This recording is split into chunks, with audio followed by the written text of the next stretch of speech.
Rand clôture cette première séance de la semaine en baisse de 0,33% à 5310,31 points.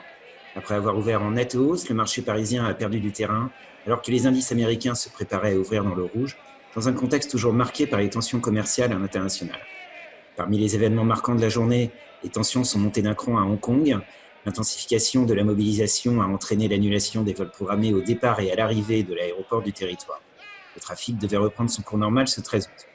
Dans ce contexte, les valeurs spécialisées dans le luxe, telles LVMH ou Kering, et pour lesquelles Hong Kong représente un important débouché, ont perdu du terrain.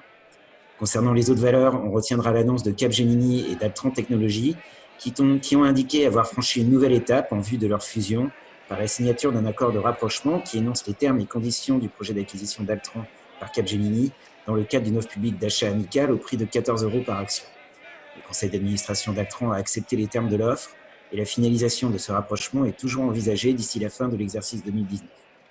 Également dans l'actualité Peugeot, Reuters a rapporté que le constructeur automobile et son partenaire chinois Dongfeng auraient décidé de supprimer la moitié des effectifs de leur coentreprise, Dongfeng Peugeot Citroën Automobile.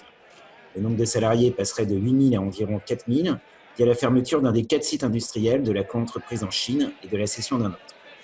Enfin, selon le média espagnol El Confidential, Orange ferait partie de la vingtaine de sociétés ayant fait part de leur intérêt pour la reprise des activités espagnoles du britannique BT Group.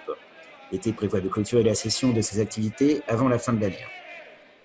La séance de mardi verra sur le plan économique la publication de l'estimation finale des prix à la consommation en Allemagne pour juillet, celle de l'indice ZEW du climat des affaires en Allemagne pour août et celle des prix à la consommation aux États-Unis pour juillet. C'était Jean-Christophe Roland depuis Paris pour Trading Central. Je vous souhaite une excellente soirée.